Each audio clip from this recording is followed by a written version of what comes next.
I'm Ruth Wilson, I'm the Publishing Director for the Nature Journals, and I'm co-presenting with Adam, and I shall hand over to Adam to introduce himself in a minute. Yeah, our volume needs to be up a little. Oh, like that? Yes. That seems I lean forward. Yeah, there you go. Yeah. Oh, I see. So I think the pleasure that I have is mostly talking about the bumpy road, and then we'll hand over for Adam to talk about how that can be smoothed and how we've done that.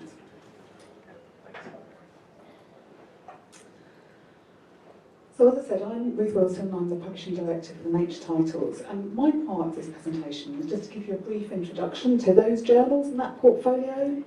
I want to talk to you a little bit about what are the key needs that selective journals serve for their research communities, and also what are the challenges for transitioning those types of journals to open access. In the second part of the presentation, Adam's going to talk about the Max Planck Digital Library Transformative Agreement, which was the first transformative agreement for the Nature titles, and one that we really worked on collaboratively with Max Planck, and tell you a little bit about how that is going and enabling open access. But Adam will introduce himself properly when the time comes. So first of all, I'm going to kick off by giving you a very brief overview of the portfolio. There are around 60 publications in the different portfolios, and they're really publishing across all of research areas. We've got Nature, which is our flagship title, and it aims to publish exceptional research which is going to be of interest to almost all researchers, and again across a very wide range of disciplines. But it doesn't just publish research articles. It has a very diverse and rich mix of content, so it also publishes analysis and news and opinion pieces, really to try and put different fields into context and to make the work as accessible as possible. We then have nature research journals, and these again are publishing that very exceptional primary research content, but in a particular discipline. So we have nature physics, for instance, and nature genetics, and they're really speaking to scientists who are working in those disciplines. And again, they also publish a diverse mix of content, so opinion and analysis. And it's the nature titles and the nature research journals that are transitioning to open access. That primary research, the content that contains new data, is now able to be published open access. And that's really the titles that I'll be focusing most on today. However, I also wanted to mention the nature review journals. These journals don't publish primary research, they don't publish research with new data, instead they concentrate on works of synthesis. So they're really publishing that in-depth analysis and opinion pieces on key topics. That portfolio of titles will remain subscription. And then we've got Nature Communications, which is our flagship fully open access title, publishing across many disciplines of high significance. So just to go back to, I do really have to be quite close. A little bit aside now, because now it's too loud. No, Yes. Sorry. no, that's good to know. So, what's perfect? Can I just Like that? Like that? Good. Excellent. Right, I've got some notes Okay. So, we've got, I just wanted to tell you a little bit more about the content mix that we have for the nature titles. We've really got that primary content, which is the new data, it's the cornerstone of scientific advance, and this is the work that's transitioning to open access. But we also have a very wide range of other content types, sometimes sort of bundled together as non-primary content. And this again really aims to meet researchers' needs and save them time as they navigate through different disciplines and different topics. There is a huge amount of information out there now for researchers, and actually having accessible content that unpacks research, provides roadmaps for the most important discoveries, is immensely valuable. The nature titles and nature research titles, about just a little over 50% of the content that they publish is non-primary content. So the majority of the content actually isn't those research articles, but other types of content. And as I mentioned earlier, it's the primary research that's transitioning to open access, whereas the non-primary content, that's synthesis, opinion, analysis pieces, which will remain subscription. So let me come on a little bit to try and really boil down, I think, the core needs that the Nature titles and other selective journals serve for researchers. What do they fundamentally do when you really come down to it? And I'd say I think they do three things. One is they filter research outputs and provide a curated collection of articles. Then they further enhance the research that's published in them, both by working with authors and reviewers to make the papers as robust and as accessible as possible, including all that the data, the protocols, the code associated with it. And also very much they work to put research in context and to make it accessible and available to researchers who are moving into fields or working in cross-disciplinary fields. And finally, though, they look to amplify the author's best work by dissemination and ensuring it reaches the audience that, I guess, to ensure it reaches an audience so it can be built on. And so I wanted to give you some examples and some facts and figures to really sort of talk to those points. So really the first one is around filtering content. Here you can see we have a little under 70,000 manuscripts submitted to the Nature titles in 2021.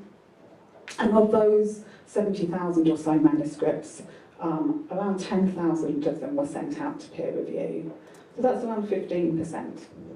So all of those manuscripts were assessed by our editorial teams and around 15% of them were sent to review.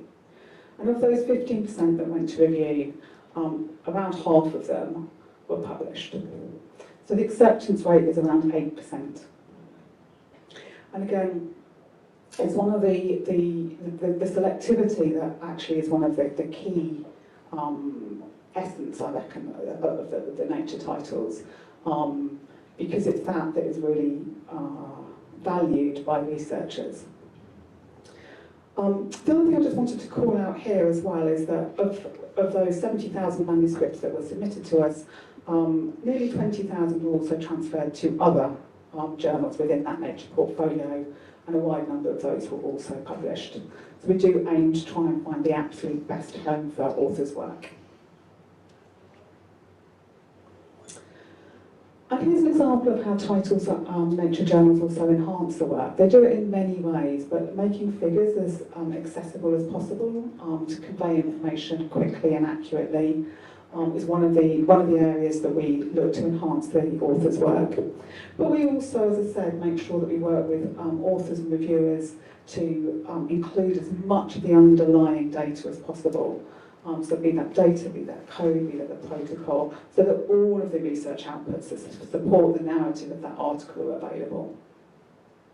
And along with the code and the protocols, as I said, we publish work, non-primary content that really aims to put the primary research into context.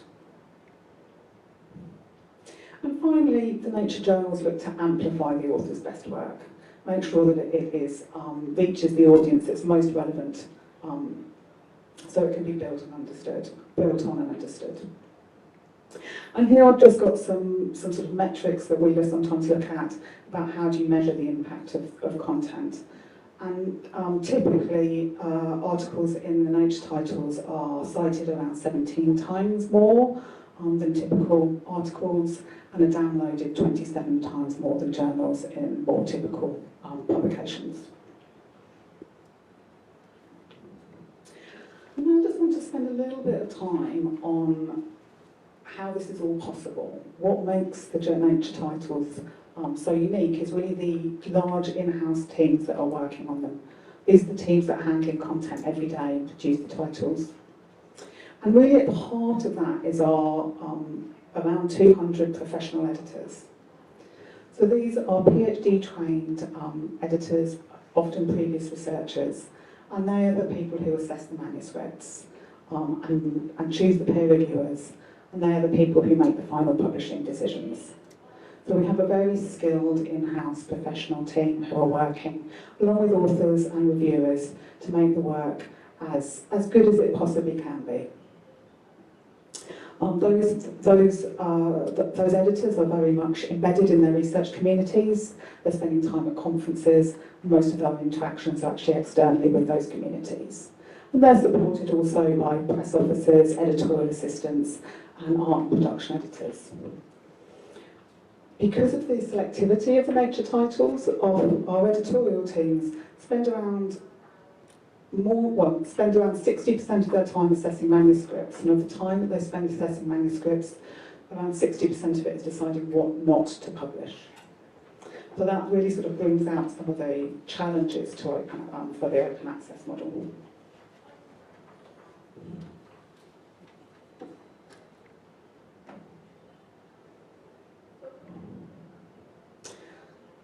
So I want to talk a little bit now, very briefly, about what those challenges for selective journals and open access are. And I've provided a bit of signposting as we've gone along, but just to sort of focus that down.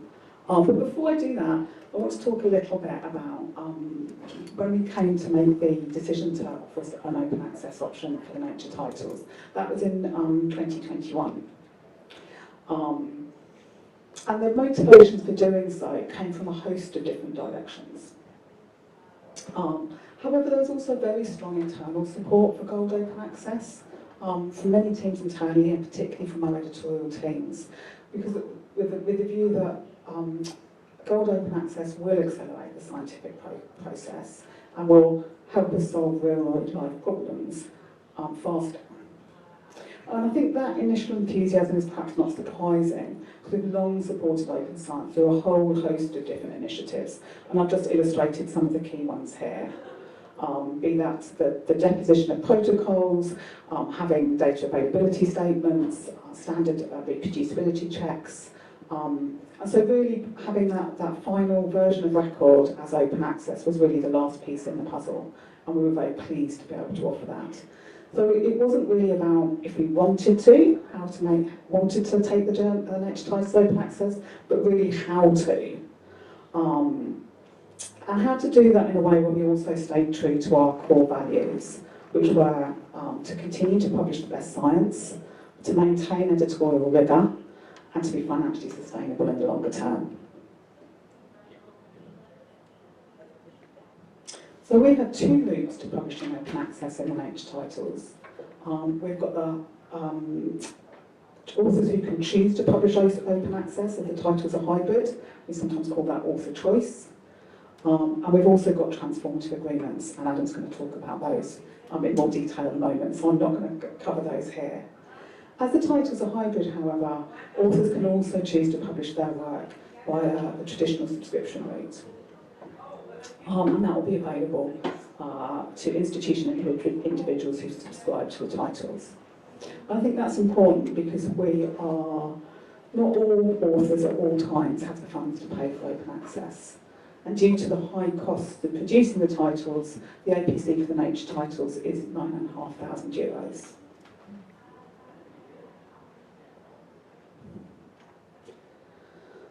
So some of the challenges are, as I said, highly selective titles and high quality journals are expensive to produce, and our APC reflects those costs. And we've got those costs are down to our professional, experienced in-house editorial teams, and also that the large costs are borne by a small number of authors. And that's where the selectivity comes in. We've published a diverse range of different content types, so that adds an additional layer of complexity with some of the cost modelling and how we transition to open access. And the transition is challenging.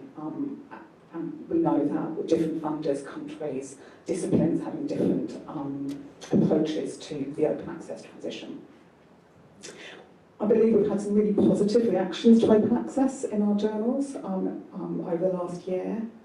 We've had over 500 titles published our way in 2021, and we now have 4 transformative agreements in place. The first being with Max Planck Digital Library, and it was really with Max Planck Digital Library that model was developed and tested. And I'm going to hand over to Adam now to talk more about that.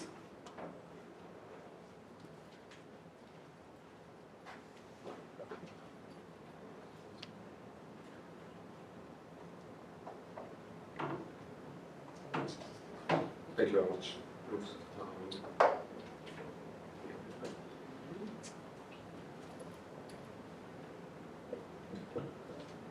Yes, so my name is Adam Beer. I work as a license manager at the Maximum Digital Library, and yes, I was heavily involved in the negotiation process for the first nature transformative agreement, and I was mainly on the modeling, financial modeling of the negotiations.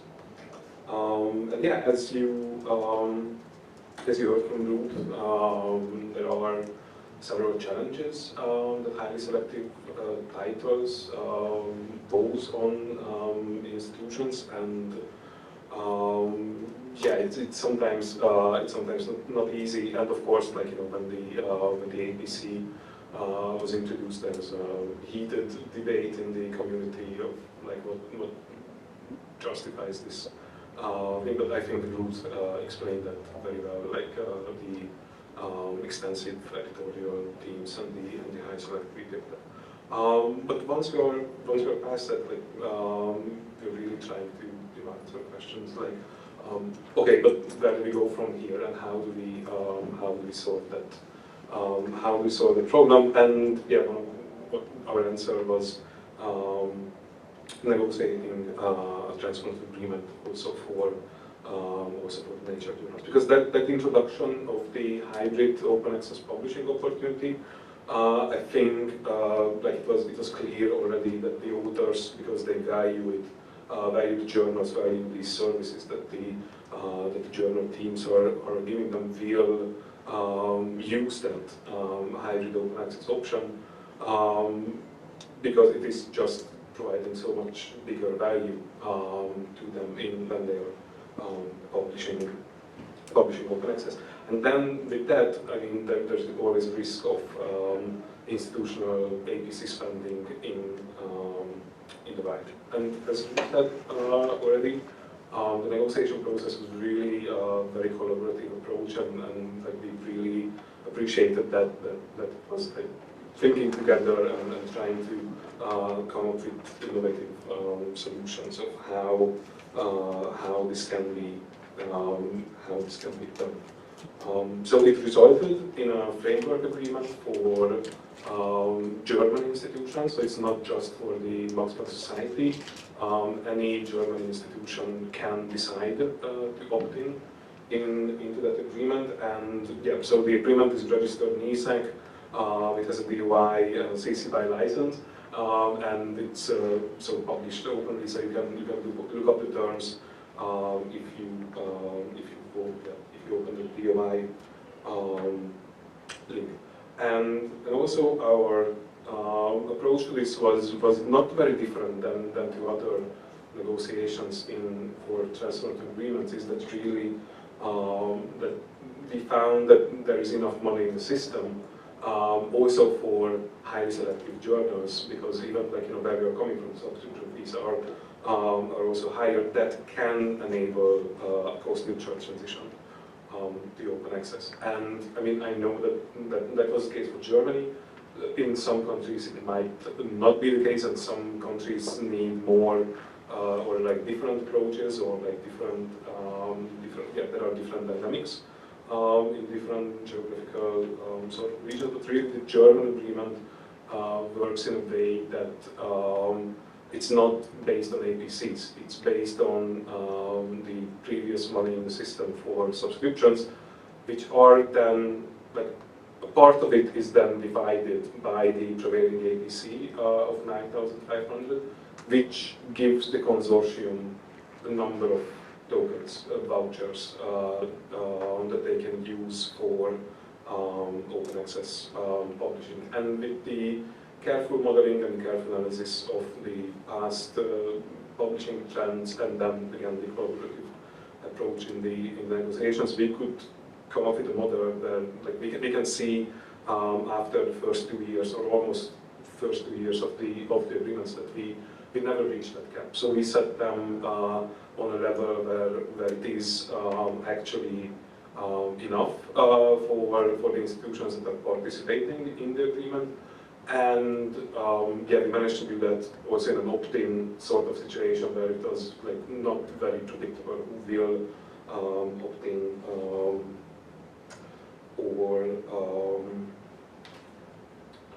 not. So as I said, it's yeah, no APCs are required from those authors who like whose institutions participate in the agreement and space and tokens. And so, how did we do the analysis, and what did we do for yeah, negotiating the transport agreements? First of all, we looked at the publishing trends of German authors, and what you should know, of course, like the nature journals, like on the country level, you could see that it's pretty much stable with a bit of an increase after 2015. But still, what you can see that there is a lot of fluctuation on the journal level, and that makes it even more difficult to predict, not only on the country level, but also on the institutional level. So when we looked into the institutional publishing profile, there were some institutions who published 9 papers in 1 year and then 0 in the other year, because it's just it's nature. It's not that you publish your papers constantly, and that also makes it difficult to base models or financial models on purely on publishing or APCs or parties. And what we also found that was very interesting is that Nature started launching 3 new journals every year after 2015, and I guess you did a great job in selecting those fields where you launched those titles, because we've seen a really high uptake, so that German authors also choose to publish in those journals. And so altogether with the already established journals and the new launches, we've seen that it's higher, like in German authors publish like 10% more every year. So there's an increase in publication in Nature journals of about 10% every year or even higher. The other problem that we faced is that although I said that there is enough money in the system to facilitate the cost-neutral transition to open access, it's not, the money is not always there where it's needed. And what you can see here on this graph, like for the financial modeling for the agreement, we divided the institutions into tiers. And for example, tier 1, those are the institutions who are the very, very research-intensive institutions. The yellow bars represent their payments, and the blue lines represent the proportion of their publications. And the blue numbers, they represent the number of institutions within the entire consortium and in the eligible institutions. So what you can see here is that, for example, the research-intensive institutions in Tier 1, they consist of 5% of the institutions who are eligible to participate in the agreement. They contributed in subscriptions about 25% of the subscription fees, but they produce more than 50% of the research published in Nature from Germany. Then you have Tier 2, which is like 10% of the institutions, so twice as much as the research intensives. They pay about the same in subscriptions than the research intensives, but publish half as much. And then you have like a large amount of institutions who are, you would probably call the read institutions, who pay a lot for subscriptions, publish once or twice a year, but yeah, so they contribute that. And then in Tier 4 and Tier 5, you have those institutions who don't publish at all, and yeah, only subscribe to number of papers.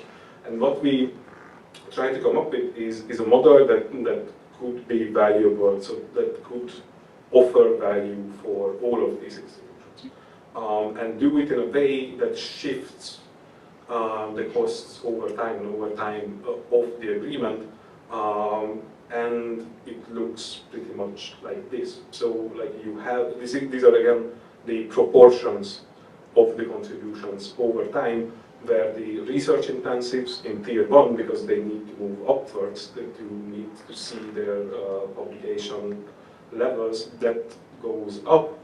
And then those institutions where the money is, like, they invest more in subscriptions, it gradually moves down. So that was the idea, that we get ready for this transition to open access in a gradual way that shifts the investments from the reading and subscriber institutions towards the high producers of the content.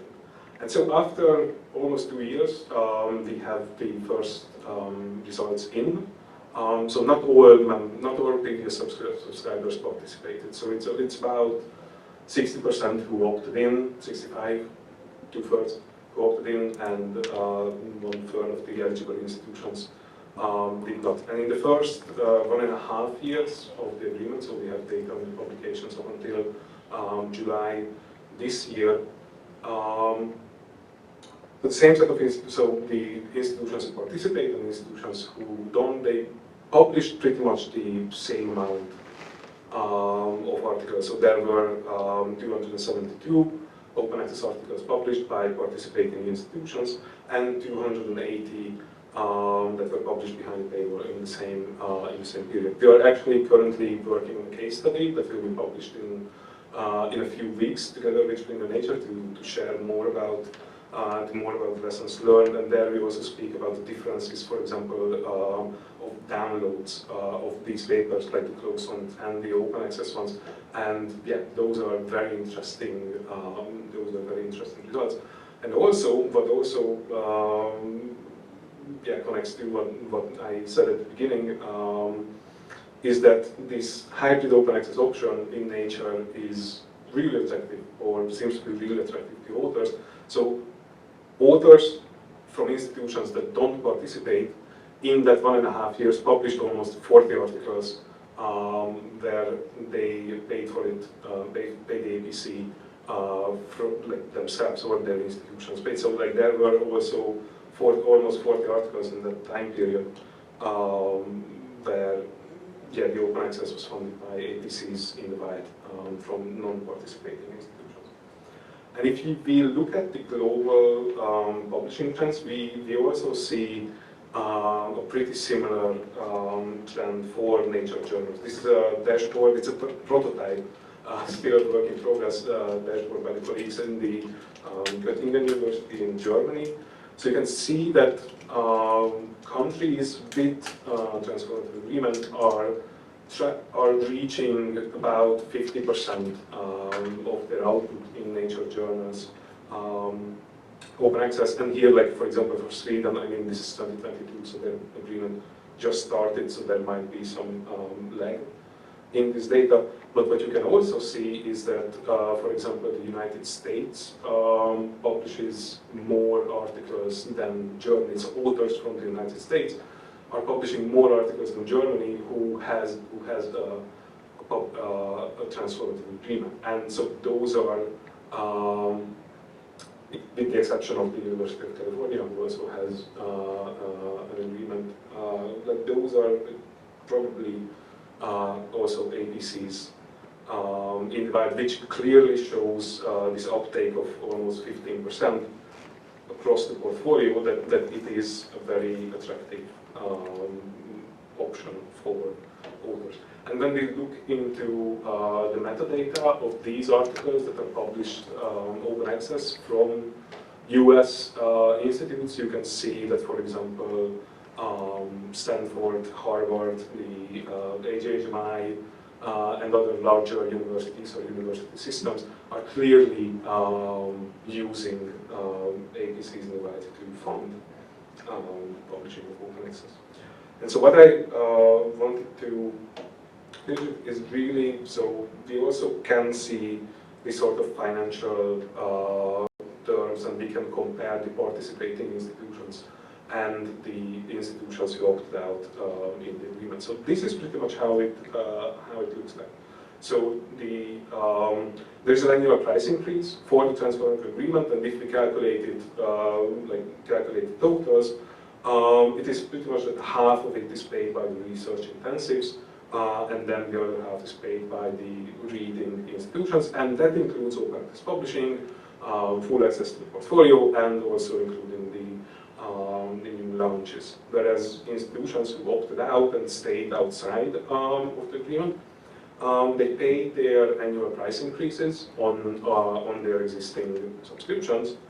In case there are new launches and new journals launched by nature and they want to add that to their portfolios, they pay more. And I want to point out that these increases are pretty similar to what they have in the consortium, like the reading institutions. And on top of that, they also pay the hybrid APCs in the wild. And yes, these proportions are real.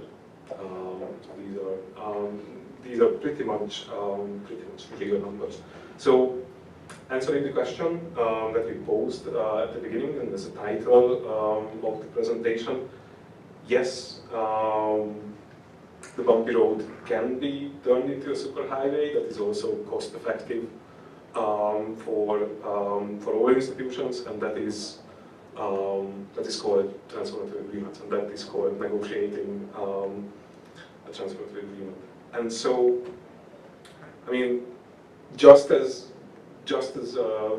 finishing an ending quote is moving away from nature, because yes, of course, it's a very special sort of journal. But looking at the global publishing output, we can see that open access is growing and open access is here to stay. And if we look at the same numbers in terms of proportions, you can see that open access is going to become the dominant model of publishing very, very soon. And yes, I mean, this is one way for libraries to keep continuing to support their authors and their communities in engaging in not just transformative agreements, but also supporting fully open access publishers, diamond models, and a variety of approaches, because that is what will lead us via superhighway to open access. Thank you so much for your attention.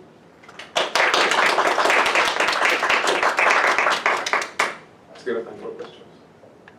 Yep, there's 6 minutes for questions. If anybody has any, just project so the microphone can pick you up. Yep. How do you calculate, or how did you assess the APCs in the wild? How do you know the number is real that you shout? But I mean, you can look into Web of Science. You can look into any bibliographic tool, just as when you do in like preparing for negotiations, and you can look at the institution of the corresponding author, and then sort of say, okay, like if they are from an institute that is not participating, but the article is published CC BY with a CC BY license, then it is a hybrid probably, and yeah, we can sort of deduce that it probably must have been hybrid in the wild. And I mean, like this is the same method that we used for the US papers. There, our colleagues in Göttingen, they used first author affiliation, but also they only looked at articles with a CC BY license. Thank you. I hope I didn't miss it. Can you say a bit more about how you put the various schools into the different tiers? Because you did that and then assessed their spend, correct? Or was it based on their spend? It was based on their previous. It was based on their previous spend and their previous publishing output. So these two. Okay. It's sort of like, you know, we tiered them once and we tiered them another time, and then like it was a combination. Okay. That makes sense. That's great. The graph you showed showing the price surface between people that opted in and opted out is so stark. And I'm just curious if you've had conversations with the libraries that have opted out about their reasoning behind this, even though it seems like there's a pretty clear benefit from a cost perspective for them. That's a very good question. I mean, I can probably share some anecdotal evidence where it was really not down to not because of the librarian, but you know there was the decision-making process within libraries. So they have library boards, and if there are one or two persons in the library boards who are very anti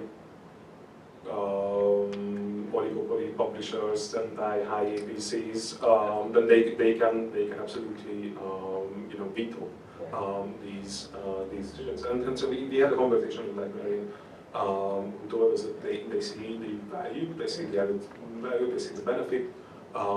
It would be a better deal for them, but they cannot because the library board said no. Okay, thank you. And I think, I mean, yeah, like I think everybody looked at the news and then social media when the APC was announced, and that sort of sparked a very adverse sort of yeah thing. So, but I think over time, and we also see that so like the agreement is open for institutions to join later on as well. So like for the second term or the third term. And we see that the participation is increasing because, of course, like when the libraries also see their spending, then like we can avoid those costs in the while.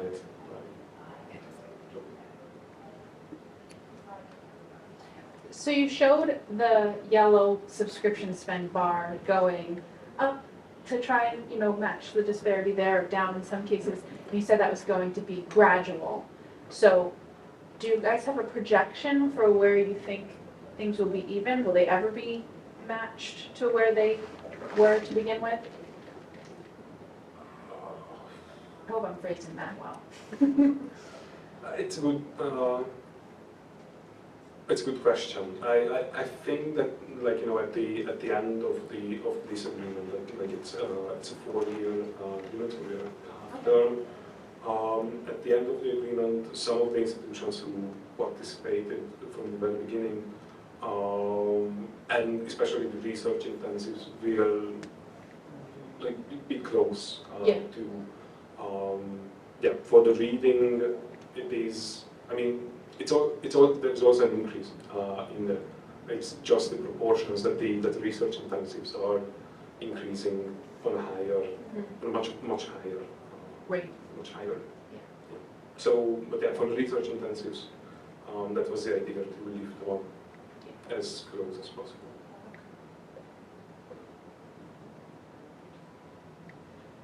Questions for Luke?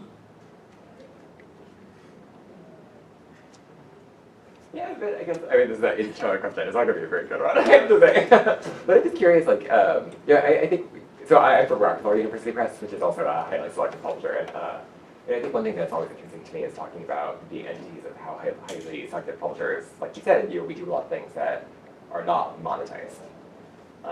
And that's the nature, reading and rejecting is work and labor, and particularly for like incredibly trained people. But I'm just I'm curious how you view the relationship between submissions that are sent directly to Nature and then those that are transferred, that 5,000 that you mentioned.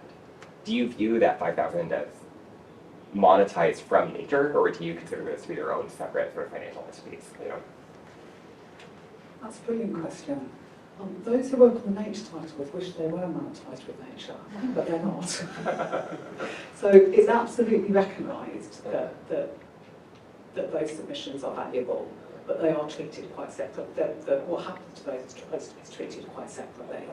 But it is, and we view it very much as really, it's not nice to be rejected, and actually sometimes we are publishers, we should be trying to enable publication as well, and so we really view it as actually trying to provide a better author service and to guide authors to the correct journal within the portfolio. And then it's absolutely down to the author if they want to take that offer up. Many do, but some don't. So, and there are various reasons for that. But I think it's a really useful benefit for the author. But they're actually dealt with quite separately. Absolutely. Thank you. But it's a good question. Okay, well, it is 4:40. So if nobody else has any questions, or even if you do, I think we have to end anyway. Thank you. But I think Ruth and Adam are here if you have questions after. I'm sure. Thank you.